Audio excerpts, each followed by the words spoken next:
listening to Community Forum on KCCC 930 AM, sponsored by Eddy County, honoring God, country, and family, thriving with industry since 1889.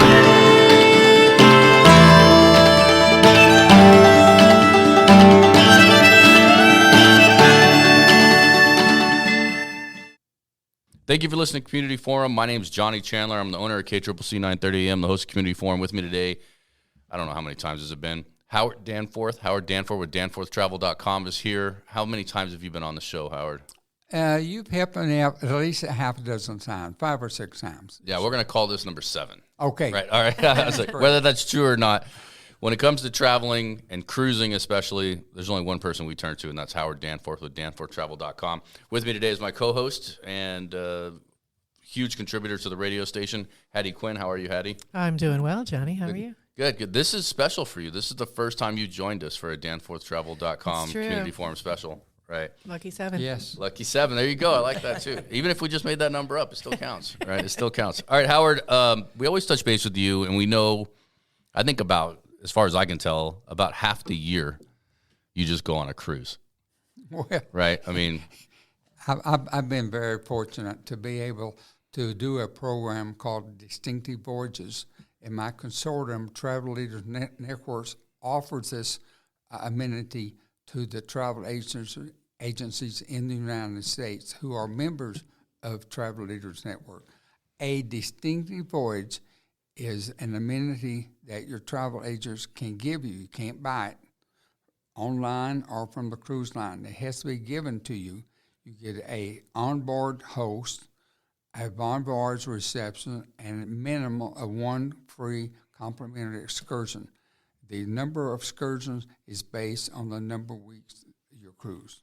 so let me ask you a question then. So it has to be given to you, right? Yes. That's what you just said. So you can't buy it or anything. How is it given to you? How many times do you have to go on a cruise with that company before they give you this? Well, yeah, people say, why should I use a travel agent? Well, I have an amenity that you can't buy, but I can give it to you. So when we come to selecting the different cruise lines and the destinations, the first thing I look for is something that I can give you. Okay. So you, by booking with Danforth Travel, I'm going to get something special or extra, right? But yes, do you get to choose? Like, when you're sitting across from a client and you're just like, man, this client's not that cool. I'm not going to give them the free stuff. Well, my only suggestions is if you maybe change your date, if you have any kind of flexibility, and choose from a half a dozen different cruise lines, then I can give you at least some $50 shipboard credit. Okay? Oh, yeah, right. So tell me what it is about, travel agent, you will book travel anywhere, right? Yes. What is it about cruises that you like so much? Well, it's the cruise industry itself is growing, and the amenities are the ship, the activities on the ship. As you go up larger in size, you've got the casinos, you've got the rock climbing, you got the water slides. So as you're doing a family reunion, you're looking for something that offers convenience, turnkey. Now, step back down from a ship of 7,000 guests. Let's get down to 700 guests. Those ships are very intimate, and one price, so to speak, is a whole cruise. Your drinks, your excursions. The one-on-one with something of 700 passengers is very, very. Is there a water slide on a 700-passenger cruise ship? Probably not. Okay. No. Is there a casino floor? Possibly. Yeah, right. I could see that happening for sure. Let me ask you a question. So you just got back from a 133-day cruise not too long ago. Yes, sir. Right. And is that the longest continuous cruise you've ever taken? Yes, sir. All right. And so what was your previous record prior to this 133-day cruise? 94. Okay. And previous to that? 74. All right. And then so you guys count, as a cruise person, you've told me this before, but I'm trying to remember. The listeners might remember quicker than I do. But you count how many days you've been at sea or how many hours you've been at sea when somebody's does that? I count the days. Okay. That's what they want. Okay. And then actually on the short haul, when we look at Royal Caribbean, Carnival. Yeah, the week turnaround trips or something. Yeah, they're looking at the dollar value to help in what you're spending, then to help give you some kind of a loyalty program with the small short haul. Yeah. So one question I wanted to get at is I'm sure we've all doom scrolled through social media, right? And then you get on this little thing, on this kick of like people running to the cruise ship because they've stayed in their excursion too long, right? And the cruise ship's like waiting for them to leave, and you see people running down the dock to the cruise ship while everybody else is already boarded. Have you seen any of that in real life? Yes. Yeah. Does everybody just laugh at them? Well, I was on about a 2,500 passenger ship departing. I believe it could have been Cozumel, and all the ship was waving at the couple. There was 4 people came up in the cab. They missed the ship. They missed the ship completely. That's right. The captain didn't stop. It goes when it goes. Yeah, how long do they wait sometimes, though? How long are they willing to wait? Do you know? Does it vary, like, based on the timing of the trip in general? They're like, if we're early to port, so I've got an extra hour, I'll wait for them, or... The exception on the waiting is that when your shore excursion is tied to the ship, okay? Got it. So you bought your excursion through the ship, through Carnival or whatever, so they know that you're on excursion and they're going to wait for you. But if you decide to book something separate... They will tend to hold back as long as they can. Okay. But a lot of people forget ships have to go with the tide. Right. Yeah, right. So it's not like it's nature deciding when you need to leave more than anything else, right? So if you were to miss your cruise ship, but you know where the next port is, you'd have to find a plane, fly to the next port, and then you could get on the ship at the next port, right? Yes, sir. Make sure you got, you even though you may have, if you got on that ship with a birth certificate, which you can do, okay, and your credit card. Yeah, well, credit card's more important than the birth certificate. You're still going to have trouble getting back into the United States. Right. Or even getting an airline ticket to leave that country. Yeah, that's true. So my suggestion, passport and a good valid credit card. Tell me, before we get into it, I know Hattie has some questions, and I don't want the listeners to forget that she's here. So we're going to let her get into those here in a second. But give me one thing. What was the most fun thing, the most enjoyable on your 133-day cruise? We'll get back into it, but tell me like the 133 days. What's the one moment that was the best?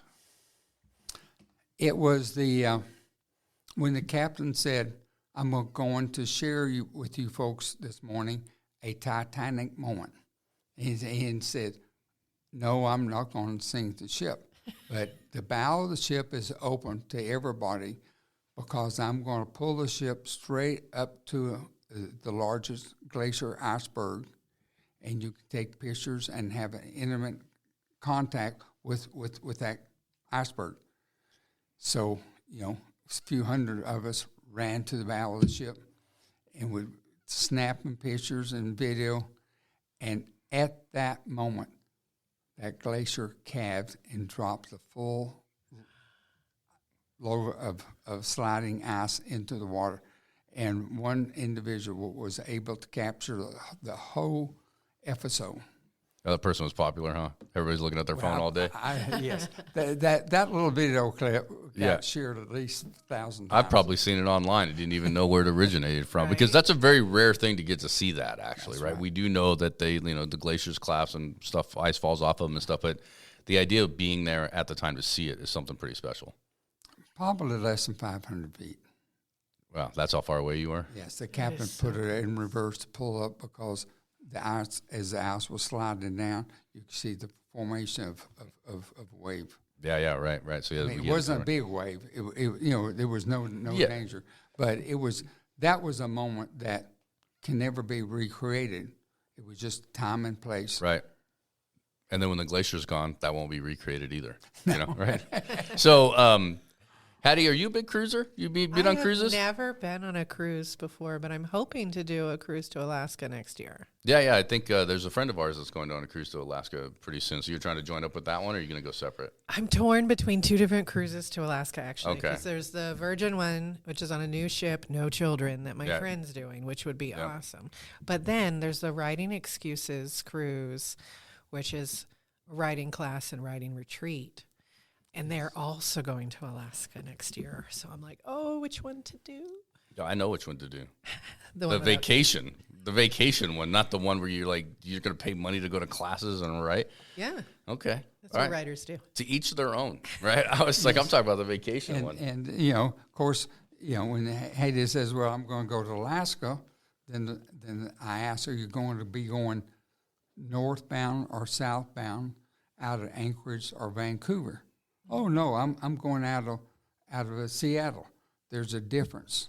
Seattle, you can do on your birth certificate, but you only going to see half of the northbound going to Alaska. So you're going to see some. I know, but you should not travel on a cruise ship when you're going to other countries without your passport, Howard.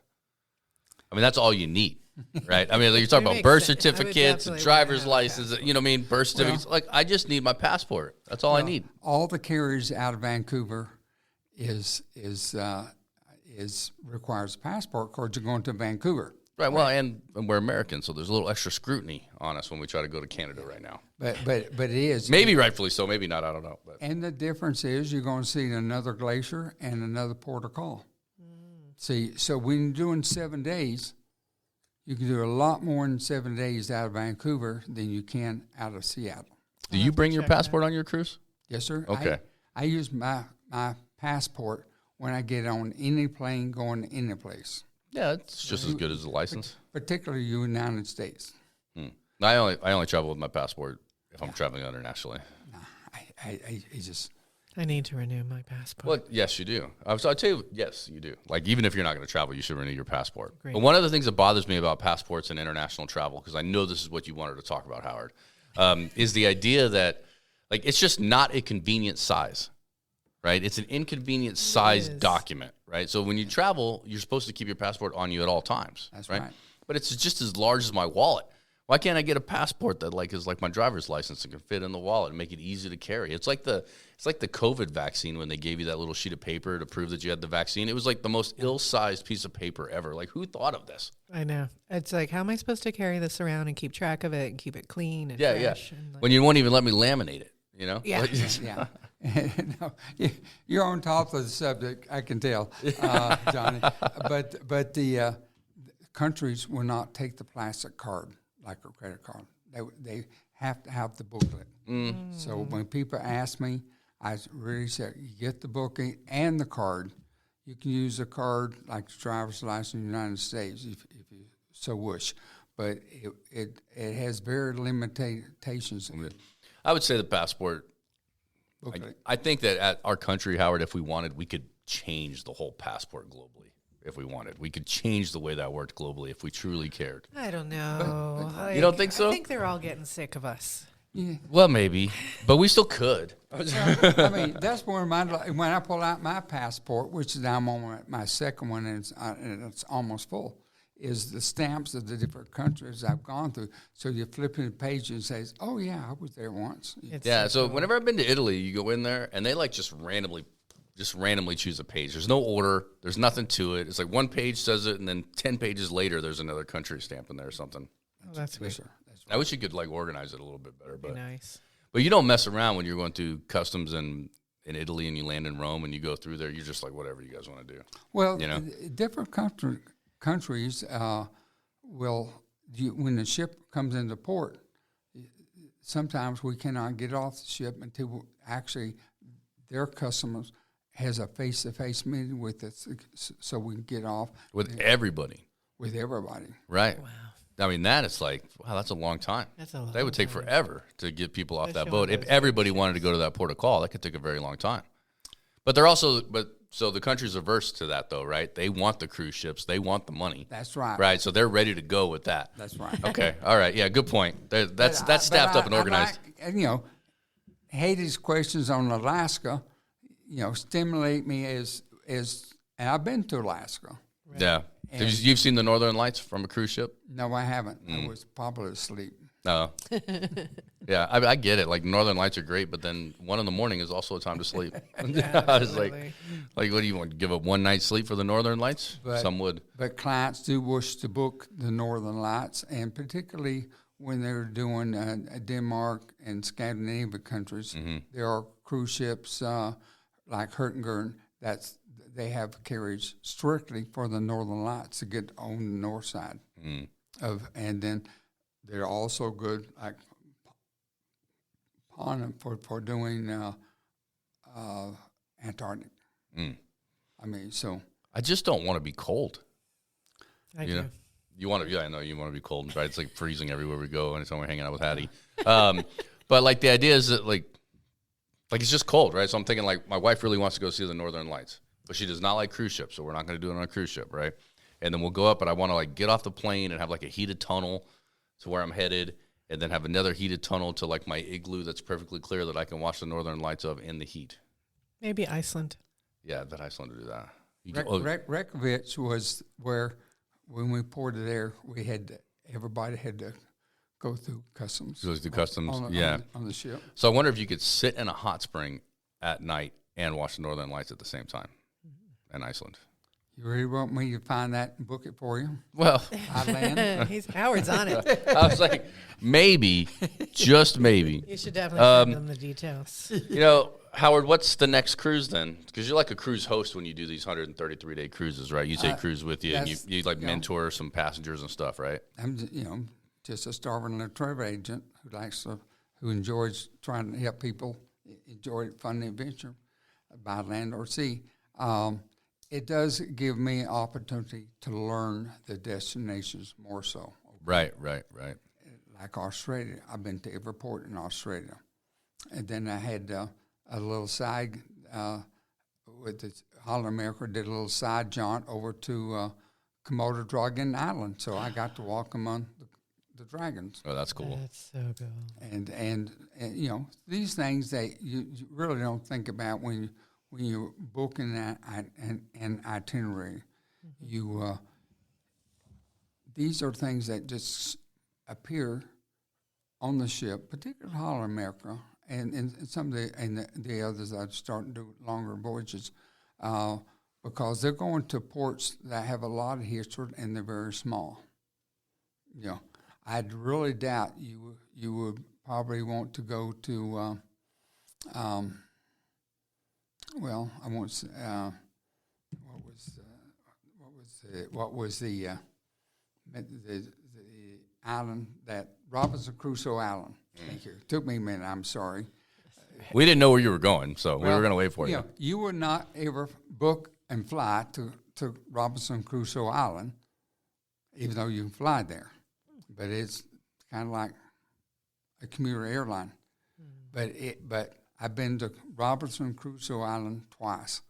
It's a fun place to go to. It's mostly hiking in the sense that everything is less than half the size of White City, and it's very small. It has some World War II history, so walking there, but it does have some real historical value too. And where is Robinson Crusoe Island in the world? Is that over by Australia? It's west of Chile. It is part of Chile. Okay, all right. And so these are things that for me as a travel advisor is really perks my interest. Well, I've been there, right? But I doubt if I were going to find anybody else that's been there. Well, and the truth is, like, you can have a travel agent that can read about all this stuff that you can do, right? But you've actually done it, right? So travel agents will be like, oh, and if you go here, then I can get you to this island, and you can see the dragons and all that good stuff, Yes. And then I've heard it's really great. Or you can go to Howard, who can tell you how great it is, right? It was fun standing there looking at 4 or 5 or 6, Komodo dragons' eyes. They must have fed them that morning because they weren't hungry in the afternoon. You definitely need to do that before people can visit. Yeah. Absolutely. But the 133 pole gave me not only the Panama Canal, but Chile and the Antarctic,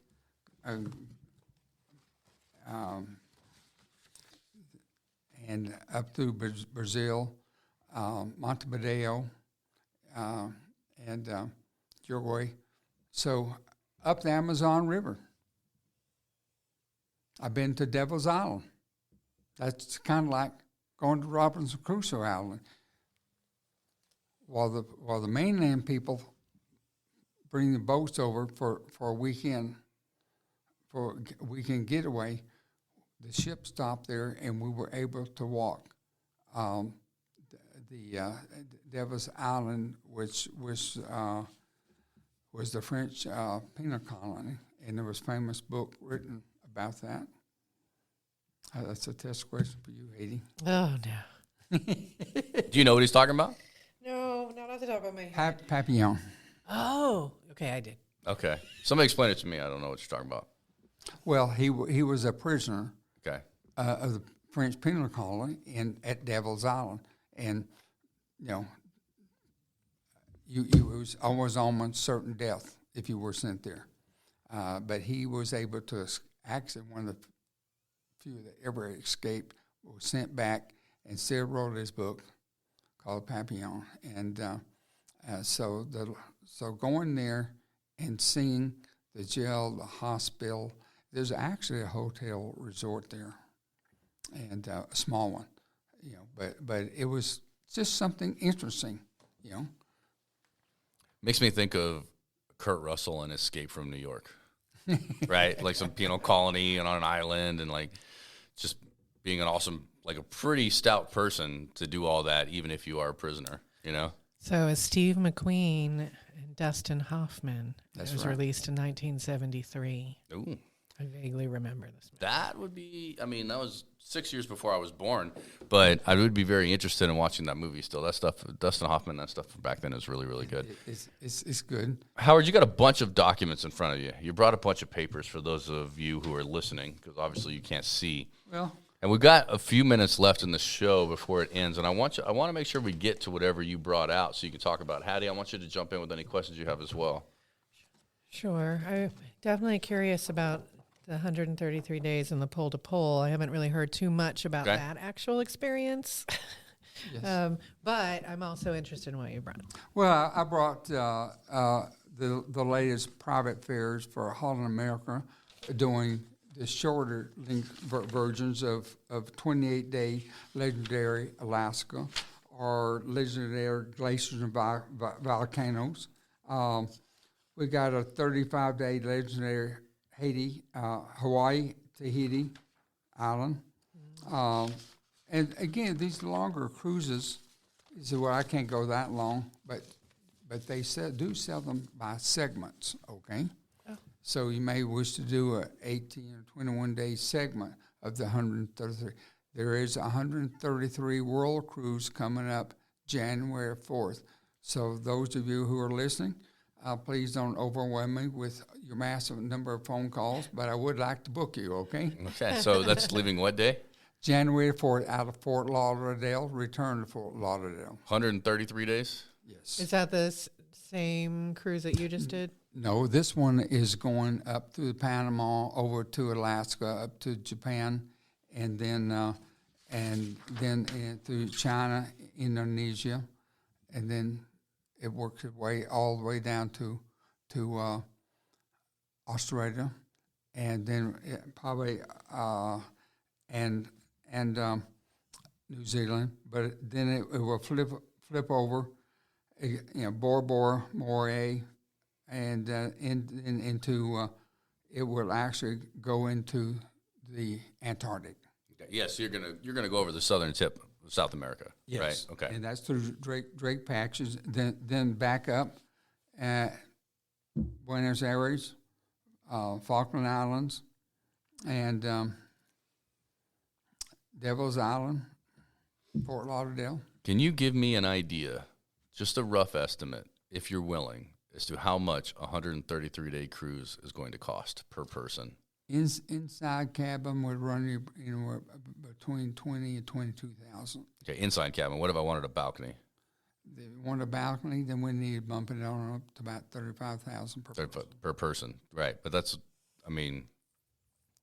what I was talking to Howard about one time, Hattie, I was thinking, I find this interesting, right? Is he says there's some people when they retire that they just cruise forever, right? And that the the hospital care and the doctors that you have access to on a cruise is significantly better than it is like actually in the country, you know? Because you like, think about you're on a 700 person cruise ship, right? You got one doctor, 2 nurses or something like that. But you're going to get seen pretty quickly, right? And then I don't know if it costs extra money unless you have to be medevaced out for some special procedure. Okay, your passport, a valid credit card, and make sure you do not leave the States without travel insurance. That is key. Travel insurance. Yeah, let's not miss that one. That's not your health insurance. That's travel insurance. That's right. Yeah, I think it's funny when Europeans travel to the U.S., they all have to buy health insurance. They should buy health insurance when they travel here. Oh, absolutely. Yeah. Because they're not going to take care of you otherwise. But if I go to Europe, I don't need health insurance. It's great. Yeah. Well, it's traveling does have some things that you need to really think about, and really the first thing is travel insurance, because people say, "Well, I'm healthy, so I don't need this," but they trip and fall and break a leg, and then they have to be evacuated out. Maybe they had a major dinner problem, a couple of calves split or broken tooth. And that was one of the situations with one of the guests, and they had to get off in Barcelona and fly home. So. Yeah, you never know what's going to happen. So you had some questions, Hattie, about a 133-day cruise. Well, Let's get into those. You just did the pole-to-pole 133-day cruise, correct? Yes. All right, so where did that start? Start in Fort Lauderdale. All your Holland America cruises. Okay. And then did you head south first? Panama Canal. That's one of the fun ships, and they do a lot of 14-day Panama Canal. Panama Canal, and then you turn down south to the when I finished, part of one of my excursions, I did a side excursion and went to Galapagos for 5 days and 4 nights. To see the turtles. And then back up, got back on the ship. Then I went into my geography get weak because they're getting excited thinking about what I saw and how long I did. It was fun. Yes, and Greenland and Iceland and Barcelona and Edinburgh, England. That was really a very interesting tour. We had 6 complimentary excursions that was part of the Distinctive Voyage amenity. So that's why I enjoy doing and being a host. There's about 300 hosts with just Travel Leaders Network, and there's about 60,000 travel advisors. So you have to be invited to be a host, or you have to apply for it and then chosen, correct? Yes. So when you applied for it and then were chosen for the 133-day cruise, what does that signify to you? What does that mean? Like the fact that they chose you for such a long and important adventure? Because my past experience as a travel advisor, not only doing cruises, but I did a lot of casino junkets. I did 225 of them here out of Carlsbad, going to Red Oaks, Santa Fe, Albuquerque, Las Vegas.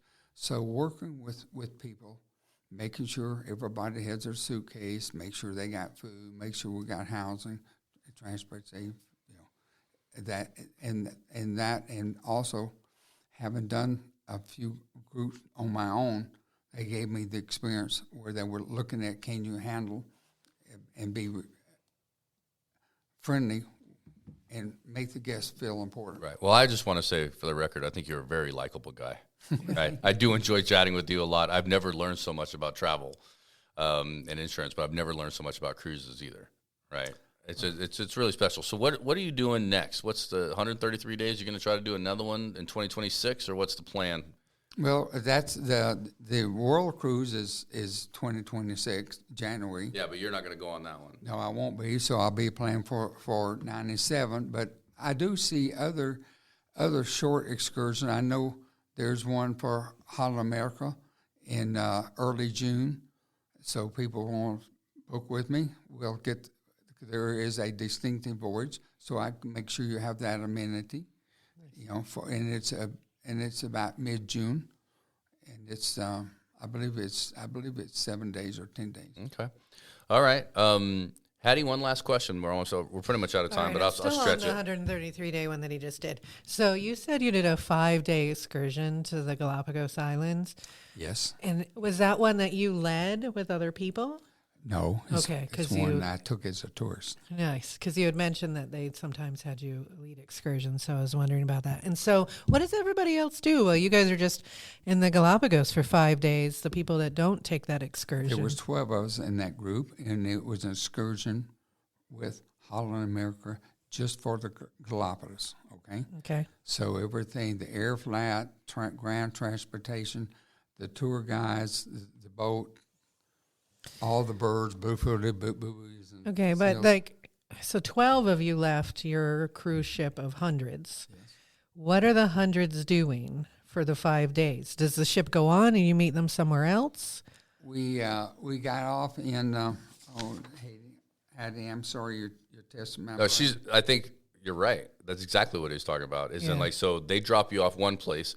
You and the people that chose to go to the Galapagos Islands for 5 days go and enjoy that, all taken care of, all travel and everything taken care of. And then when you leave, you then go and meet the ship that's now at a different port. We met them in Lima. Cool. Yeah, Lima, Peru. Yes. Right. So okay. Very cool. It's like everybody's not just forced to hang out while Howard's hanging with the turtles. Right. We're like, nope, They get sorry, to you're continue 5 on. days at this port because Howard wanted to go look at turtles. Right. I could imagine the captain being like, Howard wanted to look at turtles. Everybody's here for 5 days.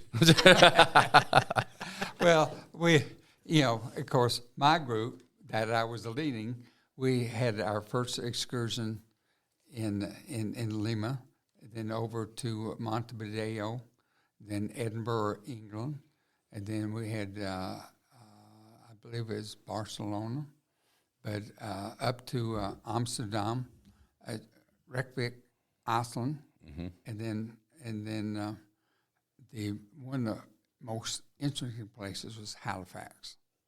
Yeah. Going to the Titanic Cemetery and our tour guide talking about Halifax and the fact that the gentleman who built the Cunard ship at that time he was born and raised there and he's buried there. So that was very interesting. If you're a big cruise guy, which means you're a big boat guy, which means you're a ship guy, really, right?